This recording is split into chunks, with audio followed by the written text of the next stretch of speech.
Catherine Emmerich, Vision de l'Ancienne Alliance, 8, Derketo, 9, Sémiramis. Les notes sont regroupées à la fin du texte pour plus de fluidité. 8 Derketo. J'ai vu 3 tribus, l'une issue de la fusion des 2 autres, entre l'époque de Derketo et celle de Sémiramis. J'ai vu Derketo quitter en hâte la région de Babylone, accompagné d'une foule d'hommes et de femmes. C'était une grande et robuste virago, vêtue de peaux de bêtes encore garnies de leur queue et ornée de nombreuses lanières. Elle portait sur la tête un bonnet de plumes. Fort versée dans la voyance, la prédiction et les sacrifices, elle ne cessait de voyager et de fonder des cités. Lorsqu'elle avait détecté un emplacement propice à des constructions, elle chassait devant elle les tribus déjà établies avec leurs troupeaux et faisait élever par ses sujets de hautes tours de pierre, souvent hideuses. Ils offraient alors des holocaustes et s'adonnaient à tous les vices. Tout se rattachait à elle. Elle se trouvait tantôt ici, tantôt ailleurs, et partout on la vénérait. Elle eut, dans son âge mûr, une fille qui poursuivit son action. J'ai vu tout cela surtout dans une plaine, où fut établie l'origine de ce culte abominable. Finalement, je l'ai vue dans une ville au bord de la mer. C'était une horrible vieille, qui accomplissait ses opérations magiques au bord de l'eau. Elle se tenait devant tout le peuple, dans un état de transe diabolique, et annonçait qu'elle voulait se sacrifier et mourir pour le salut de la cité. Elle ne pouvait plus rester près d'eux, disait-elle, mais elle se transformerait en poisson et demeurerait ainsi dans le voisinage. Elle ordonna également de lui rendre un culte, dont elle fixa les détails, puis se jeta à la mer en présence de tout le peuple. Il y avait dans toutes ces prédictions d'étranges secrets et toutes sortes de significations attachées à l'eau et à Derketo. J'ai vu ensuite un poisson sauter hors de l'eau, salué par tout le peuple, qui célébra des sacrifices et se livra aux pires abominations de l'idolâtrie, suivant les prescriptions de Derketo. Après elle, une autre femme apparut sur une petite montagne, c'était sa fille. Cette image signifiait qu'elle aurait un plus grand renom de puissance. J'ai vu cette fille adonnée à toutes les horreurs propagées par Derketo, mais c'était encore plus impétueux et sauvage. Elle organisait de grandes battues sur des centaines de milles, traquant les fauves, célébrant entre-temps des sacrifices, s'occupant de magie et de prédiction. Elle fit bâtir partout des cités et organisa des cultes idolâtriques. Je la vis mourir noyée, alors qu'elle chassait un hippopotame. Sa fille Sémiramis m'apparut sur une haute montagne, entourée de toutes les richesses et de tous les trésors de la terre, comme si le diable les lui montrait et les lui offrait. Elle instaura toute l'abomination à Babylone. De telles prédispositions se retrouvaient dans beaucoup d'hommes, mais à l'état latent, au cours des premiers âges. Par la suite, elles s'affirmèrent avec violence chez certains personnages, qui devinrent alors des chefs et furent considérés par les autres comme des divinités. Ils établirent à partir de leurs illusions toutes sortes de cultes païens, réalisant de surcroît des œuvres d'art, faisant des découvertes et déployant leur puissance partout, car ils étaient animés par le mauvais esprit. Ils furent à l'origine de lignées de tyrans et de prêtres, qui ne furent plus tard que des familles sacerdotales. Dans les temps anciens, j'ai vu qu'il y avait plus de femmes que d'hommes de cette sorte, et elles étaient partout en proie à des transes dans lesquelles elles prophétisaient et agissaient. Beaucoup de ce que l'on rapportait d'elles n'était qu'une relation incomplète de leurs vaticinations extatiques ou magnétiques. L'histoire de leur origine, de leurs exploits, de leur vie était relatée soit par elles-mêmes, soit par d'autres somnambules diaboliques. Les Juifs aussi se livraient, en Égypte, à de nombreux cultes secrets, mais Moïse les extirpa. Il fut le voyant de Dieu. Toutefois, beaucoup de ces mystères furent conservés par les rabbins, qui se les transmirent comme une science secrète réservée aux lettrés. Plus tard, ces pratiques se retrouvèrent chez divers peuples, mais fort amoindries et appauvries, réduites à la sorcellerie et à la superstition, qui persistent encore. Tout ceci, cependant, est issu du même arbre de perdition de l'unique royaume inférieur. Je vois toutes ces choses de façon confuse ou situées tout à fait sous la terre. Il y a également un élément de ces abominations dans le magnétisme. Dans ces premiers cultes idolâtriques, l'eau était sacrée, ils accomplissaient tous leurs sortilèges près de l'eau, et leur état de transe visionnaire et prophétique était provoqué par l'observation de l'eau. Ils aménagèrent bientôt des étangs sacrés destinés à cet usage. Plus tard, Ils n'eurent plus besoin d'eau pour susciter en eux ces états de transe. J'ai eu l'occasion d'apercevoir leur vision, et c'est tout à fait curieux. C'était comme si tout l'univers se retrouvait sous l'eau, avec tous ces éléments qui sont normalement au-dessus, mais tout était voilé par un halo sombre et malsain. On voyait arbre sous arbre, montagne sous montagne, mer sous mer, etc. J'ai appris que ces femmes adonnées à la magie percevaient de la sorte tous les événements, les guerres, les peuples, les dangers, etc. Elles voyaient toutes ces choses comme actuelles, mais elles-mêmes, en fait, agissant immédiatement selon leur vision, les réalisaient. Elles voyaient, il y a ici un peuple, qui peut vous vaincre, qui peut être défait par tel autre, qui peut bâtir une ville là-bas. Elles voyaient des hommes et des femmes puissants et savaient alors comment les vaincre par la ruse. Elles prédisaient en fait tout le culte diabolique auquel elles se livraient. C'est ainsi que Derketo vit qu'elle devait se jeter à la mer pour devenir un poisson, ce qu'elle fit. Elle ne voyait dans l'eau que ses propres abominations. La fille de Derketo vécut à une époque où l'on construisit davantage de routes et de grandes voies de communication.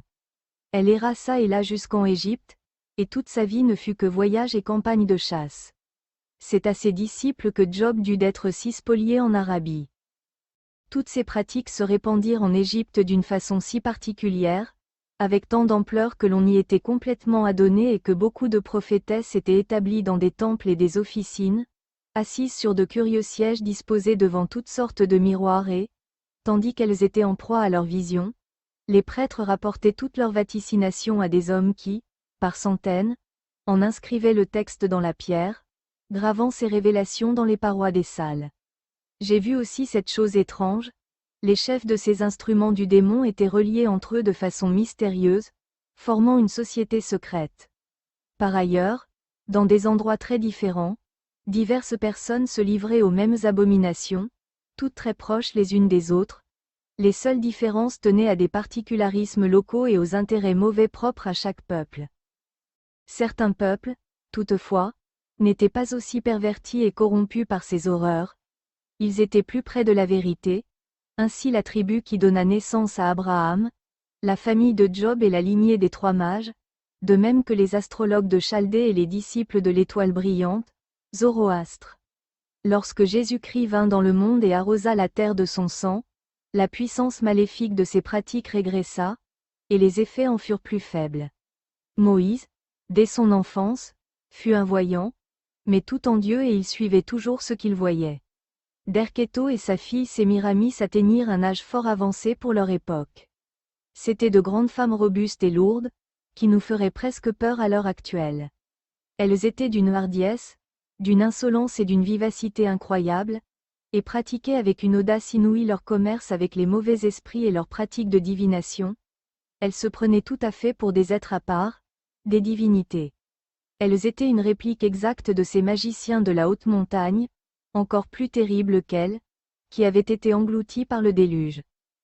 Il est émouvant de voir comment les justes et les patriarches durent lutter et souffrir au milieu de ces désordres effroyables, malgré de nombreuses révélations qu'ils recevaient de Dieu, et comment le salut emprunta des chemins cachés et laborieux pour s'épanouir finalement sur la terre, alors que toutes ces pratiques diaboliques proliféraient et s'étalaient au grand jour.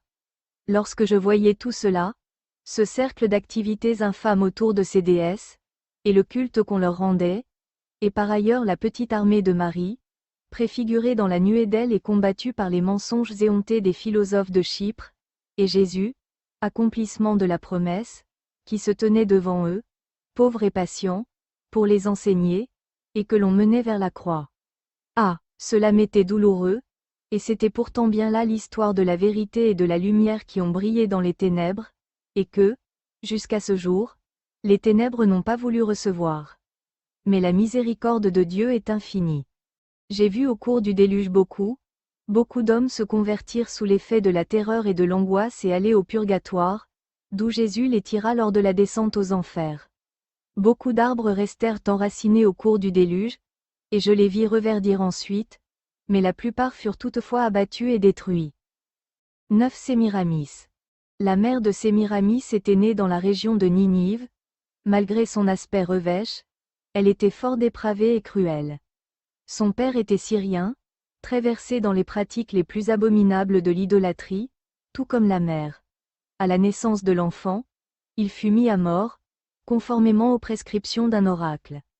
Sémiramis naquit au loin, près d'Ascalon en Palestine. Les prêtres des idoles la confièrent aussitôt à des bergers qui transhumaient dans le désert. C'est là qu'elle fut élevée. Au cours de son enfance, elle était souvent laissée seule sur une montagne, et je voyais des prêtres lui rendre visite, ainsi que sa mère parfois, au hasard de ses expéditions de chasse. Je vis également le diable revêtir toutes sortes d'apparences pour venir jouer avec elle, avec autant de familiarité que les anges auprès de Jean-Baptiste dans le désert. Je vis aussi des oiseaux au plumage multicolore qui volaient autour d'elle et lui apportaient toutes sortes de jouets. Je ne sais pas exactement tout ce qui se passait autour d'elle, mais c'était la plus abjecte turpitude. Elle était belle, fort avisée, experte dans tous les arts, et tout lui réussissait. Grâce aux pratiques divinatoires, elle parvint à se faire épouser par l'intendant des troupeaux du roi de Babylone, puis par le souverain lui-même. Celui-ci avait vaincu et soumis un peuple, loin dans le nord, et en avait réduit une partie en esclavage, faisant venir un grand nombre de malheureux à Babylone.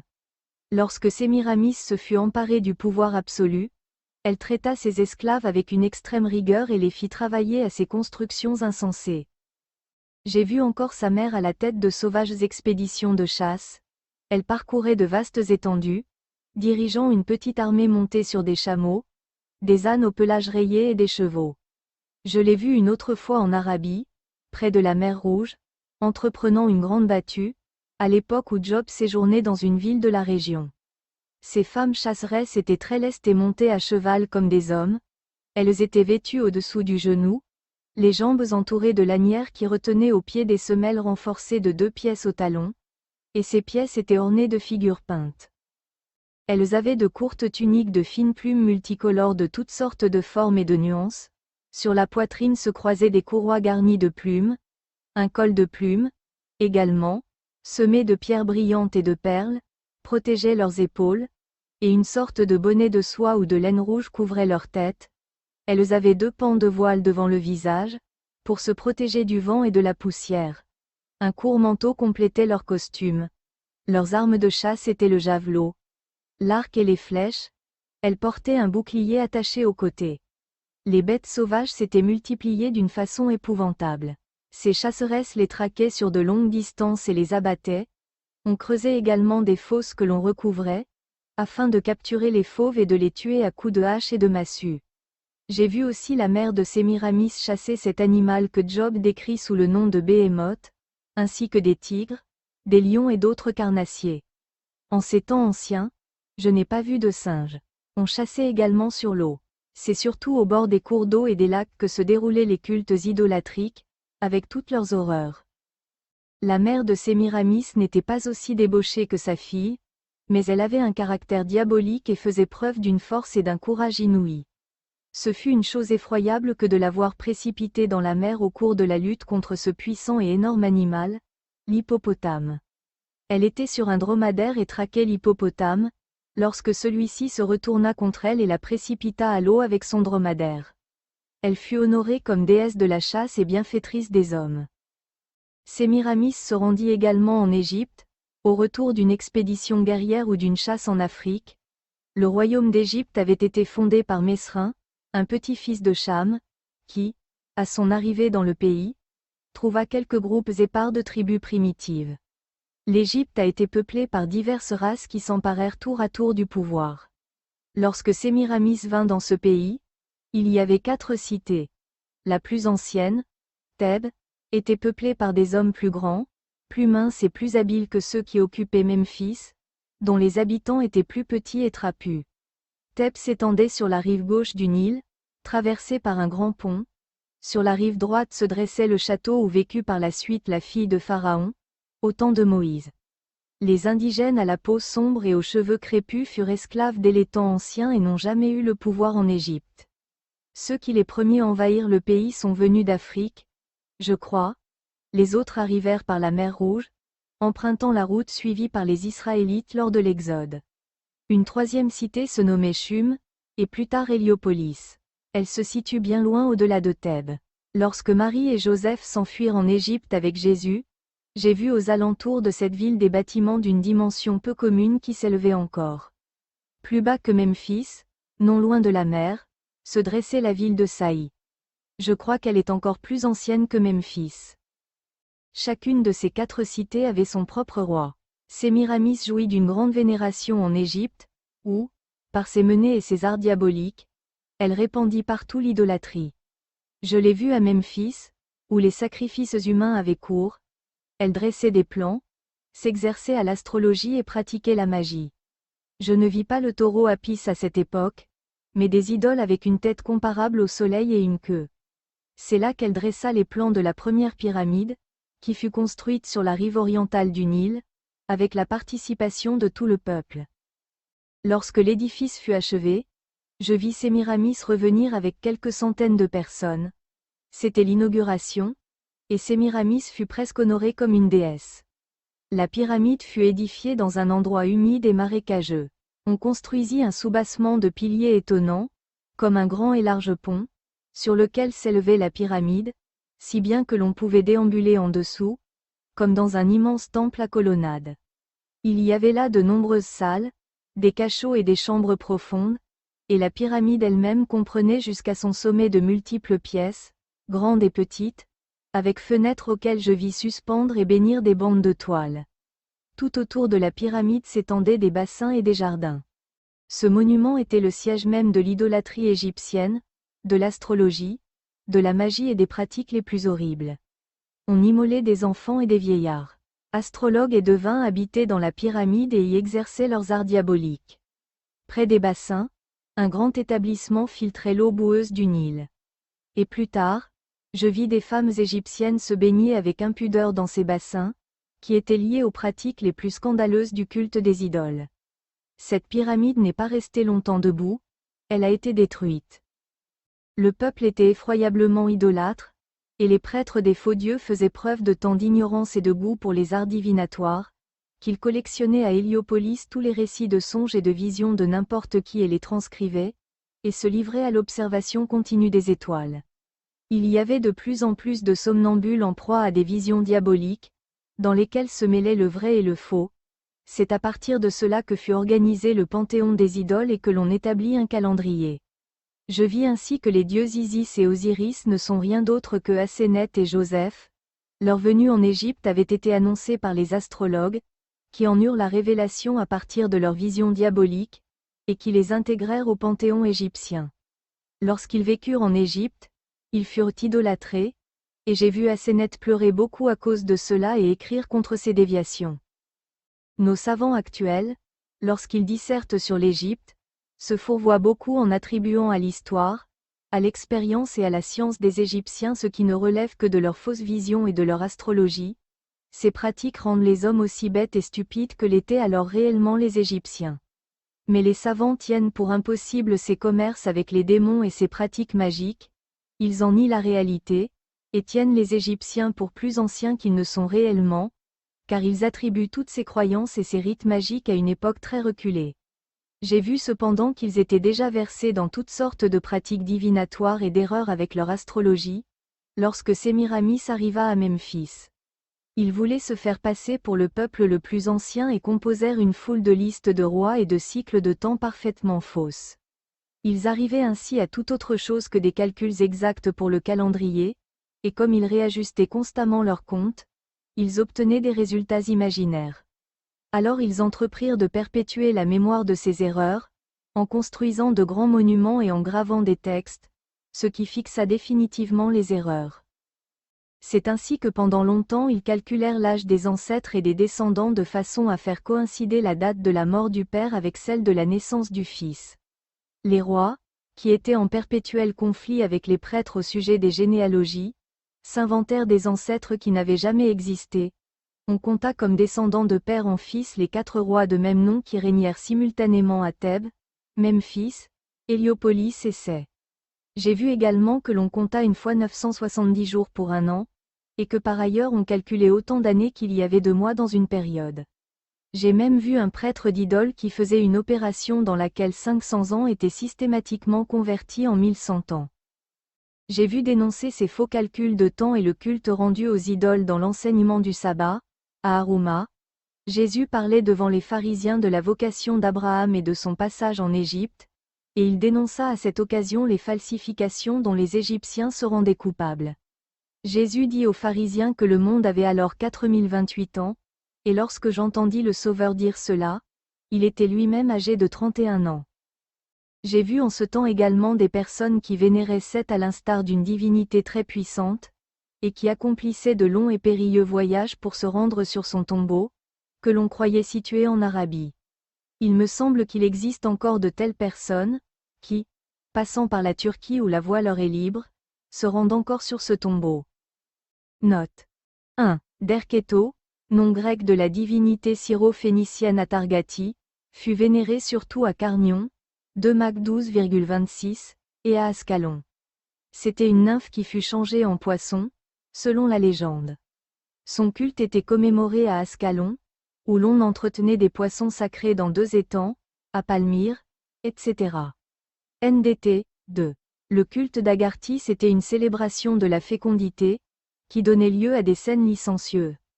NDT 3. Origine de la Kabbale juive, matrice diabolique de toutes les sciences occultes et de la franc-maçonnerie. NDT 4.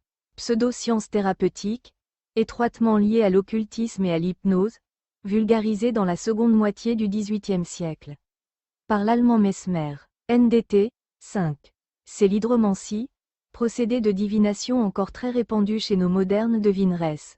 L'eau est un excellent support de voyance, selon elle. NDT 6. Confère, chap. 11. 7. Confère, chap. 6.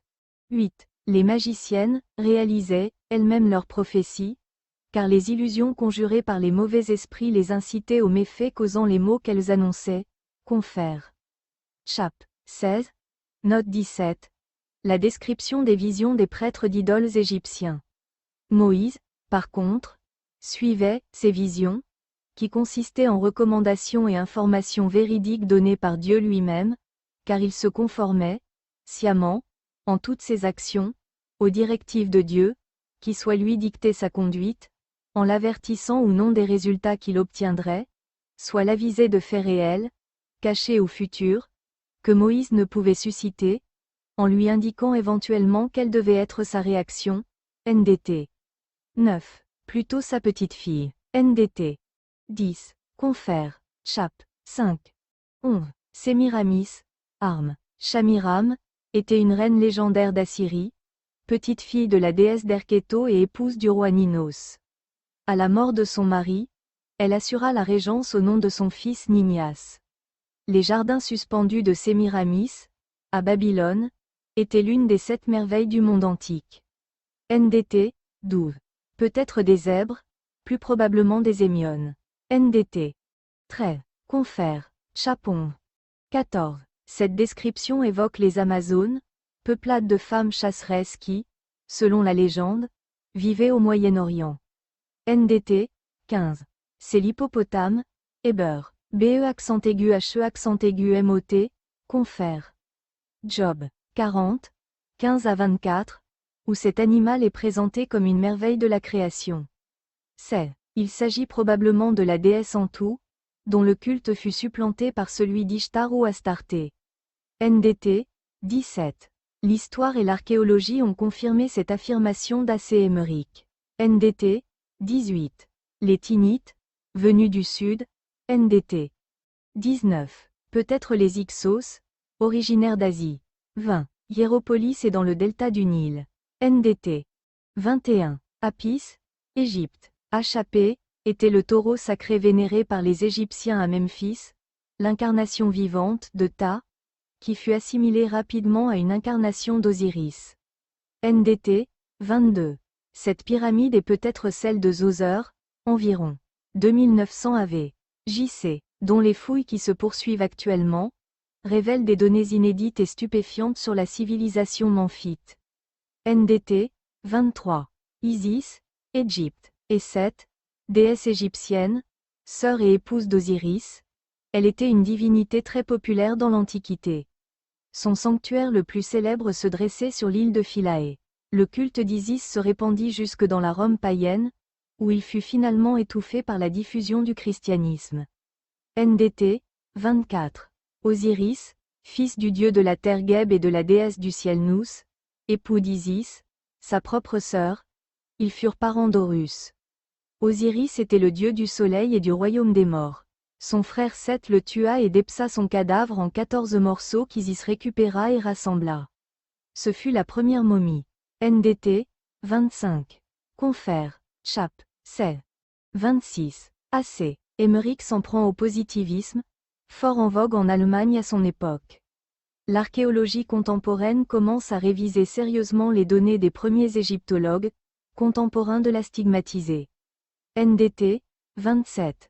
Confère, Gênes, Doux, 10 à 20. J'ai corrigé les fautes de frappe, uniformisé l'orthographe et regroupé les notes à la fin pour une meilleure lisibilité.